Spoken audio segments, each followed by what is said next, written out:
नमस्कार मेरे प्यारे बच्चों, आप सभी का एक बार फिर से आपके अपने YouTube चैनल में स्वागत है। जैसा कि आप सभी लोगों को याद है, मैंने पिछले क्लास में ये आपसे प्रॉमिस किया था कि मैं नेक्स्ट क्लास में आप सभी लोगों को इलेक्ट्रोकेमिकल सेल के बारे में बताऊंगा कि आखिर इलेक्ट्रोकेमिकल सेल आपका वर्क कैसे करता है। तो आइए हम देखते हैं कि जो इलेक्ट्रोकेमिकल सेल है ये आपका वर्क कैसे करता है। देखिए, आज आपकी बहुत छोटी छोटी बातें होंगी जिनको आपको जानना बहुत आवश्यक होगा।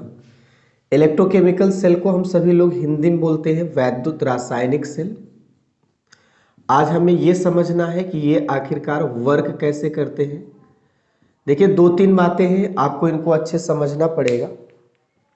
जैसे कि कल आपको याद होगा, मैंने कहा था कि आप ऑक्सीडेशन और रिडक्शन रिएक्शन को जो एक साथ करा रहे थे, आप उन्हीं को अलग अलग करा दो। तो वही चीज़ यहाँ पर करना होगा। यहाँ पे हम दो कंटेनर लेते हैं, आप प्रोसेस को समझिएगा। जैसे ये मान लीजिए हमारे पास एक कंटेनर हुआ है, ऐसे ही हम यहाँ पे एक दूसरा कंटेनर लेते हैं। ये हमारे पास दो कंटेनर हुए। आप जब कॉपी में बनाइएगा तो अच्छा दिखने के लिए और वैसे भी समझते रहिएगा, साइज दोनों की क्या होगी, सेम रहेगी। ये बोर्ड है, थोड़ा सा साइज अगर इधर उधर हो जाता है तो कोई बात नहीं है, लेकिन आप कोशिश करेंगे साइज क्या रहेगी, सेम रहेगी। इस एक कंटेनर में हम सभी लोग क्या करते हैं, आप थोड़ा अच्छे से समझिएगा। इस एक कंटेनर में एक लिक्विड जिसका नाम है जिंक सल्फेट, उसको डालते हैं। दूसरे कंटेनर में भी एक लिक्विड है। लिक्विड क्या, आप इसे वैद्युत अपघट्य कह सकते हैं या इलेक्ट्रोलाइटिक मटेरियल कह सकते हैं। ज़्यादा अच्छा रहेगा कि आप इसे इलेक्ट्रोलाइटिक मटेरियल कहिए। CuSO4 कहा जाएगा इससे, कॉपर सल्फेट। दूसरी बात यह है कि इसमें आप एक रॉड डालते हैं, और स्पेशली आप ये बात याद रखिएगा, ये जो रॉड होता है ये आपका जिंक का होता है, ठीक है। और कॉपर सल्फेट के सॉल्यूशन में आप सभी लोग एक और रॉड डालते हो। यहाँ पर ये जो रॉड होता है वो कॉपर का होता है। मैंने कल ही कहा था कि आप इन दोनों रिएक्शन को जब कराइएगा तो एक वायर से जोड़ दीजिए। ये रहा आपके पास एक वायर जिससे आपने इसको क्या किया है, जोड़ा हुआ है। और यहाँ पे गैल्वेनोमीटर जोड़ा गया है। गैल्वेनोमीटर आपको पता होना चाहिए, जो थोड़ा बहुत करंट होता है उसको मेज़र कर लेता है। मामूली सा करंट रहेगा तो मेज़र कर लेगा, इसीलिए मैंने गैल्वेनोमीटर जोड़ रखा है। ये आपके पास है, ये आपके पास है, ये पूरा अब कॉन्सेप्ट क्लियर हो गया है। हमने क्या किया है, उन्हीं रिएक्शंस को जो है अलग अलग वे में कराने की कोशिश किया है। देखिए, हम जब इसको समझते हैं, पढ़ते हैं, जानते हैं, तो कुछ चीज़ें आप जानिए। अगर हम सभी लोग इनिशियली बात करें, इनिशियली बात करने का मतलब ये निकलता है, अगर हम शुरुआत में बात करें, शुरुआत हमारे पास कैसे है तो जरा देखिएगा। शुरुआत में जो आपने जिंक की रॉड लिया है वो, और दूसरी बात ZnSO4 जो लिया है वो, इस वाले में देख लो कॉपर की जो रॉड लिया गया है और CuSO4 जो है, ये सभी की सभी चीजें न्यूट्रल होती हैं। सभी की सभी चीजें क्या होती है, न्यूट्रल होती है। और अगर आपसे कोई पूछे कि आखिर ये न्यूट्रल क्यों होती है तो उसका वजह बताइएगा कि भाई जो जिंक आपके पास होता है वो एटम के फॉर्म में होगा। उस रॉड में जिंक के क्या होंगे, एटम होंगे। कॉपर में भी देखेंगे तो कॉपर की रॉड जो होगी कॉपर एटम से बनी होगी, और एटम हमारा जो परमाणु होता है वो कैसा होता है, न्यूट्रल। और न्यूट्रल से कोई भी चीज बनेगी तो बनने वाली चीज भी क्या होगी, न्यूट्रल ही होगी। और रही बात इन सब का, तो आपको मैं बता दूं, जितना सॉल्यूशन में Zn+2 होगा उतना ही सॉल्यूशन में SO4-2 होगा। जितना सॉल्यूशन में Cu+2 होगा उतना ही SO4-2 होगा। मतलब कुल मिला के ये है कि जितना प्लस है उतना क्या है, माइनस है। इसलिए मेरा सॉल्यूशन भी कैसा है, न्यूट्रल है। मतलब इस सिचुएशन में आप बात करेंगे शुरुआत में, तो जो आपका रॉड है वही न्यूट्रल नहीं है, बल्कि जो सॉल्यूशन हमारे पास है वो भी आपका क्या है बताइए, न्यूट्रल है। इसलिए आप थोड़ा सा बात को अच्छे लेवल तक समझने की कोशिश करिएगा। मैं एकदम जीरो लेवल से समझाने की कोशिश कर रहा हूँ, ठीक है। मुझे उम्मीद है आपको ये चीज़ समझ में आ गई होगी कि आखिर ये दोनों चीज़ें न्यूट्रल है तो क्यों न्यूट्रल है। मुझे इनको बताने की भी ज़रूरत है, इसीलिए मैं बता रहा हूँ। अब जरा आप कॉन्सेप्ट पे आइए। कॉन्सेप्ट ये मेरा था, जिंक वाली जो रॉड होती थी ना वो ऑक्सीडेशन हो जाता था। जो हमारे सबकी पहले जानकारी है, अगर आपको याद हो तो पहला वाला जो रॉड होता था ऑक्सीडेशन होता था, और स्पेशली ये कौन सा रॉड होता था, जिंक का।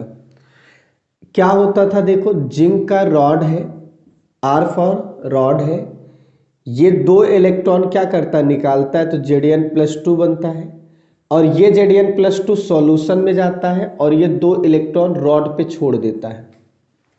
कहने का मतलब है, अगर आप रिएक्शन देखोगे तो आप बोलोगे कि ये ऐसा प्रोसेस होता है, Zn+2 आपका किस में आ जाता है, सॉल्यूशन में आ जाता है, और इस पे 2 इलेक्ट्रॉन ऐसे क्या कर देता है, रॉड पे छोड़ देता है। यानी अगर आप अच्छे से समझें तो स्टार्टिंग में क्या था, रॉड भी न्यूट्रल था, सॉल्यूशन भी न्यूट्रल था, लेकिन जब रिएक्शन होना चालू हो गया, वो भी कौन सा रिएक्शन देखिएगा, वो भी ऑक्सीडेशन होना जैसे चालू हो गया, तो हमने देखा क्या, ये जो सॉल्यूशन मेरा है, इस सॉल्यूशन में देखो पहले Zn+2 SO4-2 बराबर थे, लेकिन अब यहाँ पे क्या हो रहा है, Zn+2 जो आपके पास है वो ज्यादा हो जाएगा और SO4-2 क्या हो जाएगा, कम हो जाएगा। कम क्या, वो जो था। लेकिन इस सिचुएशन में अब देखिएगा Zn+2 का जो कंसंट्रेशन है, सांद्रता है, वो बढ़ रही है, जिससे मैं कह सकता हूं कि Zn+2 जो है वो आपका SO4-2 से क्या हो गया, ज्यादा हो गया। और जब ज्यादा हो गया तो इस सॉल्यूशन पे चार्ज आ जाएगा। सॉल्यूशन पे कौन सा चार्ज आएगा, पॉजिटिव, जो ज्यादा होगा। रॉड पे देखो इलेक्ट्रॉन आ गया, इलेक्ट्रॉन अपने साथ क्या लाता है, नेगेटिव चार्ज लाता है, यानी रॉड हमारा देखोगे तो कैसा चार्ज हो जाएगा, नेगेटिव हो जाएगा। ये नेगेटिव चार्ज किसकी वजह से है, अगर कोई ये पूछे तो आपका ये कहना है ड्यू टू इलेक्ट्रॉन। किसकी वजह से है, negative charge due two electron. हाँ, अगर कोई कहता है कि यहाँ सॉल्यूशन में पॉजिटिव चार्ज क्यों आया है, तो आप कहोगे ये पॉजिटिव चार्ज है ड्यू टू Zn+2। मुझे उम्मीद है ये आपको समझ में आ रहा है। आपको मैंने इसको इसलिए बताया क्योंकि स्टार्टिंग में देखोगे ना तो जिंक भी न्यूट्रल रहेगा और सॉल्यूशन भी न्यूट्रल रहेगा, लेकिन जब रिएक्शन होना चालू होगा तो जिंक पर भी कोई जो रॉड है उस पर भी चार्ज आएगा, और हाँ, रॉड के बिल्कुल विपरीत जो चार्ज होगा वो सॉल्यूशन में रहेगा। जैसे यहाँ पर देख लो, ऑक्सीडेशन की वजह से पूरा मामला क्या है, ऑक्सीडेशन का क्या मैटर है, क्या है, जिनकी जो रॉड है उनके जो एटम्स हैं अपने 2 इलेक्ट्रॉन को रॉड पे छोड़ दे रहे हैं और खुद बेघर हो जा रहे हैं, आ रहे हैं सॉल्यूशन के चरण में, कौन सा, Zn+2 की फॉर्म में। ठीक है, तो ये सारा कॉन्सेप्ट यहाँ पे होता है। अब बिल्कुल, अब आइए यहाँ पर जरा ध्यान दीजिएगा।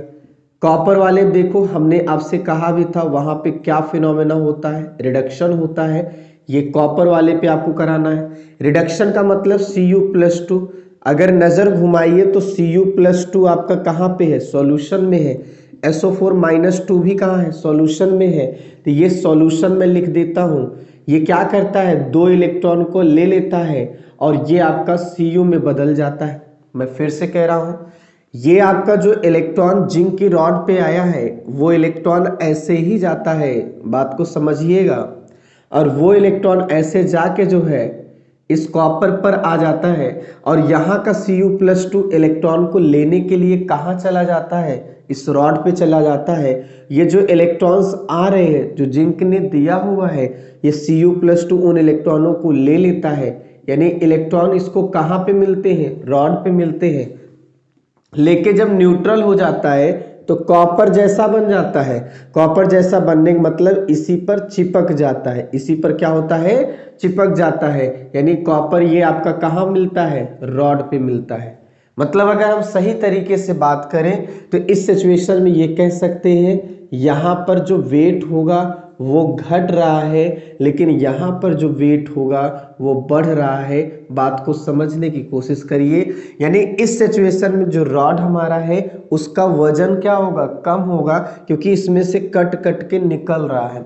लेकिन इसका जो वजन होगा वो ज़्यादा होगा, क्योंकि ये आपका इसमें जाके जुड़ रहा है। ठीक है, तो आप वेट की बात करोगे तो आप कह सकते हैं ऑक्सीडेशन जो हो रहा है ना, उसका क्या होगा, वेट कम होगा, और जिस रॉड का रिडक्शन हो रहा है उसका वेट क्या होगा, ज़्यादा होगा। चलो एक बात और देख लो, Cu+2 किस में हो जा रहा है, Cu में हो रहा है। यानी पहले देखो Cu+2 SO4 - 2 बराबर था, लेकिन अब Cu+2 क्या हो रहा है, कम हो रहा है। तो अब आप बोल सकते हो इस सॉल्यूशन में SO4 - 2 ज़्यादा हो गया, किसके कंपेयर में, Cu+2 से। तो भैया ये सॉल्यूशन कैसा चार्ज हो जाएगा, निगेटिव चार्ज। और अगर आपका सॉल्यूशन निगेटिव चार्ज है तो रॉड कैसी चार्ज हो जाएगी, पॉजिटिव चार्ज हो जाएगी। याद रखिएगा, ये आपको समझना है। स्टार्टिंग में ना तो रॉड पे चार्ज था और ना ही सॉल्यूशन पे चार्ज था, लेकिन क्या हुआ, इसमें देखो सॉल्यूशन पे निगेटिव आया है, सॉल्यूशन पे यहाँ पॉजिटिव आया है, तो रॉड पे निगेटिव आया है। यहाँ पर आप देख लीजिए सॉल्यूशन पे निगेटिव आया है तो रॉड पे क्या आया है, पॉजिटिव आया है। तो ये मुद्दा आपका क्लियर होना चाहिए। हाँ, अब हम एक काम करते हैं, इसको मिटा के थोड़ा जो कॉन्सेप्ट आया है उसको समझ लो। कॉन्सेप्ट क्या है, देखो जिस पे ऑक्सीडेशन हो रहा है, भाई साहब आपको मैंने हो सकता है पिछली क्लास में या किसी क्लास में बताया हो, ऑक्सीडेशन जिसमें में भी होता है वो याद रखना, वो रॉड हमारी एनोड होती है, वो रॉड क्या होती है, एनोड होती है। और उसी जगह पे रिडक्शन जिसमें होता है वो रॉड हमारी क्या होती है, कैथोड होती है। आज आपके सामने एक पहली बार आश्चर्यजनक घटना घटने चल रही है। क्या, यहाँ पर अगर हम सभी लोग देखें तो ये एनोड होगा। अगर हम एट एनोड की बात करें तो दो चीजें मिल रही है। क्या, जो रॉड हमारा है वो आप देखो तो निगेटिव चार्ज है, तो निगेटिव चार्ज प्लेट बोल सकते हैं, और उसी जगह जो सॉल्यूशन हमारा है वो पॉजिटिव चार्ज सॉल्यूशन है। तो ये चीज़ आपका कॉन्सेप्ट रहेगा, आप इसको अच्छे से समझते रहिएगा। ये एनोड की बात है। दूसरी बात, अगर हम कैथोड की चर्चा करते हैं तो कैथोड में जो रॉड होता है वो आपका पॉजिटिव चार्ज होता है। देख लो वहाँ पे मैं लिखाया भी, क्या समझा दिया कि आखिर ऐसा क्यों हो रहा है। और दूसरी जगह जो सॉल्यूशन हमारे पास है वो आपका नेगेटिव चार्ज होता है। अभी भी मैं आपको एक बात बता दूं, इसको जानते रहिएगा। मैंने अभी आपसे पहले कहा था जो स्टार्टिंग में रॉड और सॉल्यूशन न्यूट्रल था, अभी भी मैं कह रहा हूं रॉड और सॉल्यूशन पे अलग अलग चार्ज है, लेकिन टोटल देखोगे ना तो जीरो रहेगा। मतलब इस पूरे पे देखोगे टोटल जीरो चार्ज है, इस पूरे पे देखोगे तो टोटल क्या होगा, जीरो चार्ज है। बात समझ पाए, क्यों, क्योंकि रॉड पे जितना निगेटिव होगा सॉल्यूशन पे उतना पॉजिटिव होगा, तो नेट हमारा क्या होगा, जीरो। रॉड पे जितना पॉजिटिव है सॉल्यूशन पे उतना क्या है, निगेटिव है, तो नेट हमारा क्या होगा, जीरो होगा। बात को आप गंभीरता से लीजिए। कहने का मतलब ये है कि अगर आप किसी रॉड को किसी इलेक्ट्रोलाइटिक सॉल्यूशन में डाल देते हो, रॉड पे या तो पॉजिटिव आता है या रॉड पे निगेटिव आता है। हमें एक का पता चल जाए बस, अगर रॉड पे पॉजिटिव आता है तो सॉल्यूशन पे क्या हो जाएगा, निगेटिव। अगर रॉड पे निगेटिव आता है तो सॉल्यूशन पे क्या हो जाएगा, पॉजिटिव। मेरे कहने का मतलब है कि आपको एक के बारे में जानकारी हो जाए, सारी जानकारी आपके पास हो जाएंगी। उम्मीद है समझ में आ रहा, ठीक है। तो ये बहुत ही इंपॉर्टेंट कॉन्सेप्ट है, आप इसको समझिएगा। मैं कुछ छोटी छोटी बातों को और आपको बताता हूँ, ये आप नोट कर लिए होंगे। देखिए अब जो मैं आपको बता रहा हूँ उसको समझिएगा। देख लो भाई, इलेक्ट्रॉन का वायर में जा रहा है कि नहीं जा रहा है, तो जरा बताओ, इलेक्ट्रॉन का फ्लो इधर हो रहा है ना, तो इलेक्ट्रॉन का वायर में जाना क्या कहलाता है, करंट कहलाता है। वो करंट का फ्लो क्या होगा, जस्ट अपोजिट होगा। तो आपसे अगर कोई पूछे इलेक्ट्रॉन किस तरफ बह रहा है, इस तरफ, और करंट किस तरफ बह रहा है, इस तरफ, ठीक है। आपको एक बात बता दूं, जो हमारा सबका माइंड कहता है, फिजिक्स कहता है कि सर करंट पॉजिटिव से निगेटिव बहता है, अभी भी वही हो रहा है। ये प्लेट आपकी नाम की कैथोड है, लेकिन प्लेट आखिर है तो पॉजिटिव। ये प्लेट नाम की क्या है, एनोड है, लेकिन है कैसा बताइए, नेगेटिव।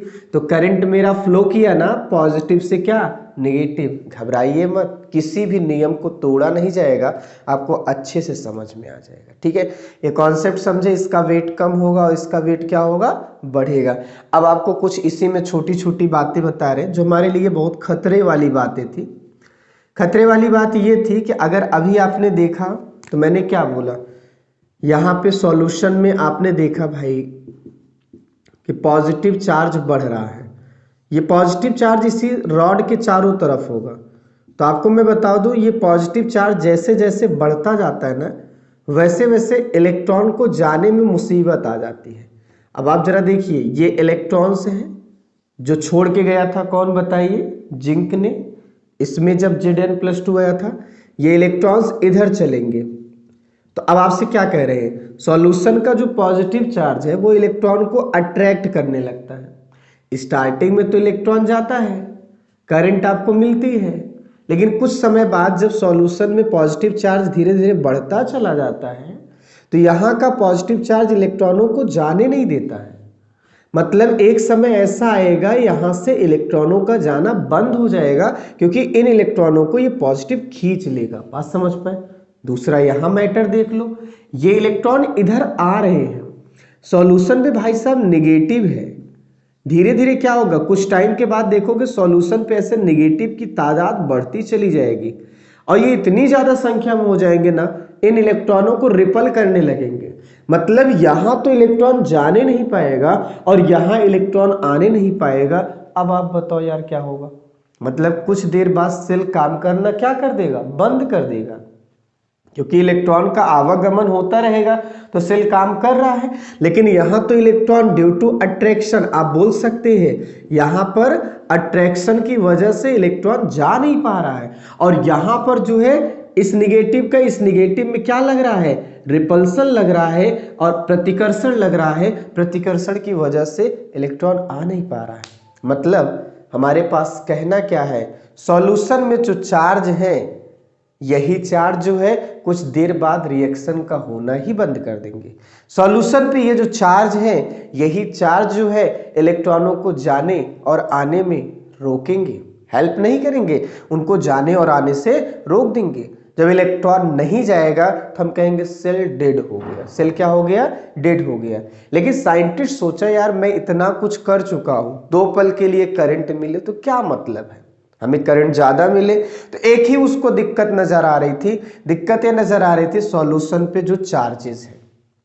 उसने कहा अच्छा, सॉल्यूशन पे चार्जेस ही इलेक्ट्रॉनों को रोक रहे हैं आने के लिए भी और जाने के लिए भी, कोई बात नहीं है, हम सॉल्यूशन में जो चार्ज है उन्हीं को खत्म कर देते हैं।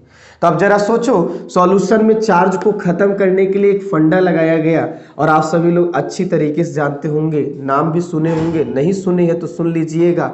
सॉल्यूशन के चार्जेस को खत्म करने के लिए उसने साल्ट ब्रिज यूज किया था। अब आपको समझ में आ गया होगा, जो आप बार बार पढ़ते हो कि सर साल्ट ब्रिज क्या होता है, तो साल्ट ब्रिज के बारे में तो मैं नेक्स्ट क्लास में बताऊंगा, लेकिन आप सभी लोग याद रखना साल्ट ब्रिज करता क्या है। यही आपके पास साल्ट ब्रिज होता है। साल्ट ब्रिज क्या करता है, अब आपको समझ में आ गया होगा, इन्हीं सॉल्यूशन पे चार्ज को डिस्चार्ज करता है। यानी साल्ट ब्रिज का अगर आप रोल सुनोगे, साल्ट ब्रिज का रोल क्या है, डिस्चार्जिंग ऑफ सॉल्यूशन। सॉल्यूशन को क्या करना, डिस्चार्ज करना। भैया जो चार्ज है ना, यही चार्ज जो है इलेक्ट्रॉन को जाने और आने में दोनों में दिक्कत कर रहा है, हमें इन्हीं चार्ज को न्यूट्रल करना था। तो इस साल्ट ब्रिज में क्या किया जाता है, कोई इलेक्ट्रोलाइटिक मटेरियल डाल दिया जाता है, जैसे मान लीजिए AB, और साफ बात है एक वर्ड कहा जाता है इनर्ट इलेक्ट्रोलाइटिक मटेरियल। क्या कहा जाता है, इनर्ट इलेक्ट्रोलाइटिक मटेरियल। इसे हिंदी में कहा जाएगा अक्रिय वैद्युत अपघट्य पदार्थ। क्या बोला जाएगा, अक्रिय वैद्युत अपघट्य पदार्थ। जैसे ही इसको डाला जाता है तो भाई अक्री मतलब वो रिएक्शन नहीं करेगा, इन सॉल्यूशन से कोई रिएक्शन नहीं करेगा, समझिएगा। जैसे ए बी है, मान लो इसमें डाल दिया गया, ठीक है, तो ए बी का जो प्लस होगा, ए प्लस मान लो और बी माइनस, ये ऐसा रहेगा।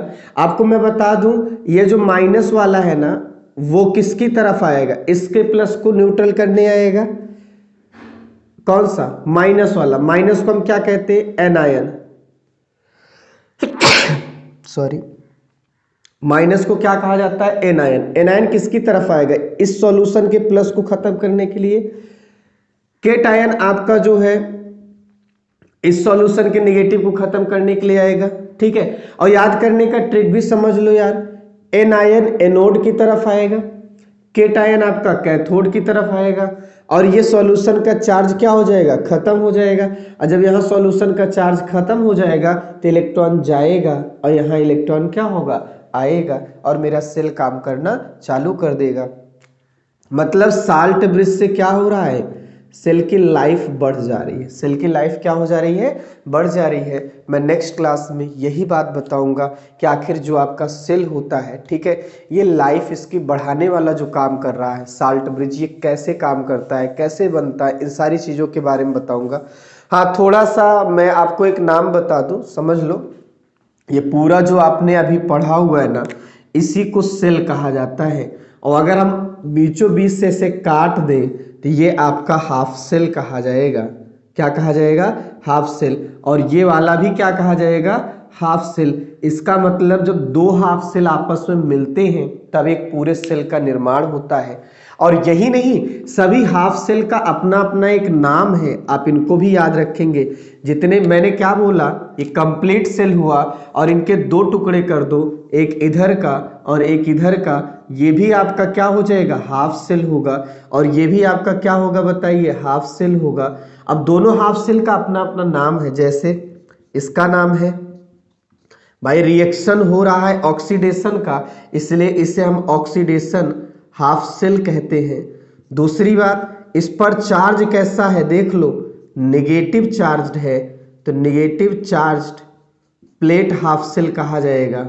बात को थोड़ा गौर करिएगा, ये आपके पास होगा। तीसरा, अगर हम ध्यान से देखें तो ये जो आपके पास रॉड पे था, रॉड के अनुसार नाम पड़ा। अगली बात क्या है, इस पे रिएक्शन हो रहा है एनोड का, तो एनोड हाफ सेल के नाम से भी जाना जाएगा। ये नाम आपको याद रखना बहुत जरूरी है। और एक चौथा नाम है, और आप इसको भी याद रखें भाई साहब, हमेशा कोई भी सेल में जो लेफ्ट साइड रहेगा वो लेफ्ट साइड हाफ सेल कहलाएगा। मतलब इसके चार नाम है, एक ऑक्सीडेशन वाला, एक नेगेटिव प्लेट वाला, समझिएगा, एक एनोड है, एक लेफ्ट हैंड हाफ सेल है। इनको याद करने का सिंपल तरीका है, लोन याद कर लीजिएगा, हाफ सेल। तो ये आपके पास याद करने का तरीका होगा क्या, L for left, O for oxidation, A for anode, N for negative. वैसे यहाँ पे हम देखें तो इनका भी नाम होगा क्या, सबसे पहला रिडक्शन हाफ सेल। दूसरी बात, रिडक्शन के अलावा पॉजिटिव प्लेट हाफ सेल है, पॉजिटिव प्लेट हाफ सेल है। तीसरी बात आप देख लीजिएगा, ये आपके पास कैथोड हाफ सेल है। यही नहीं, ये राइट साइड है, तो राइट साइड हाफ सेल हो जाएगा। मतलब इनके भी चार नाम है, इनके भी चार, इनको RCRP आप याद रखना, RCRP हाफ सेल। तो आपको मैंने अभी जो बताया है वो केवल ये चीज बताने की मैंने कोशिश किया है कि भाई इन हाफ सेलों का नाम कैसे याद रखा जाए। मैं एक बार फिर से बता दे रहा हूं, आप एक थ्योरी को समझ लीजिएगा। आज में क्या मैंने बताया, मैंने कहा कि आप देखो, पुरानी जानकारी यही थी कि वहां ऑक्सीडेशन हो रहा था तो इलेक्ट्रॉन मिल रहा था, और रिडक्शन हो रहा था तो इलेक्ट्रॉन ले रहा था, वहां डायरेक्ट लेन देन हो जा रहा था। अब उसी को हम वायर के थ्रू करा दे रहे हैं। ये ऑक्सीडेशन वाला है, ये इलेक्ट्रॉन देगा, और रिडक्शन वाला है, इलेक्ट्रॉन लेगा, बट ये वायर के थ्रू लेगा। क्योंकि मेरा मानना है कि अगर वायर में इलेक्ट्रॉन जाता है तो करंट कहलाता है। ठीक है, अब सुनो, यहाँ पे जिंक की रॉड रखा, जिंक सल्फेट रखा, कॉपर की रॉड को कॉपर सल्फेट में रखा। दोनों न्यूट्रल थे शुरुआत में, लेकिन जब रिएक्शन चालू हुआ, कौन सा, इस पे जिंक वाले का क्या चालू हो गया, ऑक्सीडेशन। तो मैंने देखा Zn+2 कहाँ जा रहा है, सॉल्यूशन में। तो Zn+2 बढ़ रहा है सॉल्यूशन में, इसलिए सॉल्यूशन पे प्लस चार्ज आ गया। और 2 इलेक्ट्रॉन कहाँ छोड़ के जा रहा है, रॉड पे, इसलिए रॉड पे निगेटिव आ गया। एक्चुअली इस पे ऑक्सीडेशन हो रहा है, इसीलिए इस रॉड को एनोड कहा गया, क्योंकि कहीं पर भी ऑक्सीडेशन वो एनोड कहलाएगा। अब मन में ये भ्रम हटा दीजिए कि एनोड सर प्लस ही होता है, नहीं, एनोड के लिए जरूरी है ऑक्सीडेशन होना, अब प्लस हो या माइनस हो इससे कोई मतलब नहीं है, ठीक है। यहां पे देख लो कैथोड वाले पे रिडक्शन हो रहा था या इस पे रिडक्शन हो रहा था, जिससे सॉल्यूशन में देखिए क्या, सॉल्यूशन का Cu+2 कहां चला गया, कॉपर रॉड पे, किस चक्कर में गया कि इलेक्ट्रॉन आ रहा है, ले लेंगे उसको, धीरे धीरे Cu+2 कम होता गया, उसके रेस्पेक्ट में SO4-2 बढ़ गया, तो सॉल्यूशन पे निगेटिव चार्ज, इस पर देखिए क्या हो जाएगा, पॉजिटिव चार्ज, ये आपका रिडक्शन हो रहा है इसलिए कैथोड हुआ। बात समझे, ऑक्सीडेशन की वजह से ये एनोड है, या एनोड की समझ पाए, और रिडक्शन की वजह से कैथोड है। प्लेटें देख लो, यहाँ की एनोड प्लेटें निगेटिव है, कैथोड प्लेटें क्या है, पॉजिटिव है, जरा समझना आप। मैंने फिर कहा कुछ समय के बाद दिक्कत होना चालू हो जाएगा, ये जो सॉल्यूशन में चार्ज डेवलप हो रहे हैं ना, ये इलेक्ट्रॉनों को जाने और आने में रोकेंगे, क्योंकि यहाँ सॉल्यूशन का प्लस चार्ज हुआ है, इलेक्ट्रॉन को अट्रैक्ट कर लेगा, जाने ही नहीं देगा, और यहाँ पे निगेटिव चार्ज, ये निगेटिव से रिपल करेगा, प्रतिकर्षित करेगा, आने नहीं देगा, मतलब कुछ देर बाद सेल काम करना बंद कर देगा। तो हम कैसे सेल को काम कराते हैं, मन में आए कि यही सारी चीजें तो हैं जो रोक रहे थे, हम इन्हीं को खत्म कर दें, ये पॉजिटिव है ये निगेटिव है, आपके मन में भी विचार आएगा, इसकी मुलाकात निगेटिव से करा दो, इसकी मुलाकात पॉजिटिव से करा दो, मतलब मैं ऐसा कुछ जुगाड़ करूं जो निगेटिव पॉजिटिव दोनों रखता हो, इसीलिए साल्ट ब्रिज रखा गया। उस साल्ट ब्रिज में इनर्ट इलेक्ट्रोलाइट मटेरियल रखा गया, जिसका काम क्या है, केवल प्लस माइनस देना, इसके अलावा कोई काम नहीं है। तो यहाँ निगेटिव वाला देख लीजिए, ये इनके प्लस को नाश कर दिया, आई प्लस वाला इनके निगेटिव को एकदम खत्म कर दिया, फिर से इलेक्ट्रॉन जाने लगे, इधर आने लगे, सेल काम करने लगा, हमें करंट मिलने लगा, ठीक है। तो ये होता है, यानी साल्ट ब्रिज का यूज होता है सेल की लाइफ बढ़ाने के लिए, ठीक है। ध्यान रहे, याद करने के सिंपल तरीका है, एन आयन आपका किसकी तरफ चल रहा है, एनोड की तरफ, कैटायन किसकी तरफ चल रहा है, कैथोड की तरफ। तो मुझे आशा है आपको इलेक्ट्रोकेमिकल सेल समझ में आ गया होगा, ये कैसे काम करता है, इसमें क्या दिक्कतें आई थी और फिर कैसे उसको दूर किया गया। मेरी नेक्स्ट क्लास होगी साल्ट ब्रिज के बारे में, आप देखना मत भूलिएगा, क्योंकि साल्ट ब्रिज में मैं बहुत ज़्यादा कॉन्सेप्ट बताऊंगा कि साल्ट ब्रिज को बनाया कैसे जाता है, यूज क्या है, उसके लाभ क्या होते हैं। लाभ तो एक समझ में आ गया होगा, लाइफ को बढ़ाता है। तो आज के लिए बस इतना ही, थैंक यू।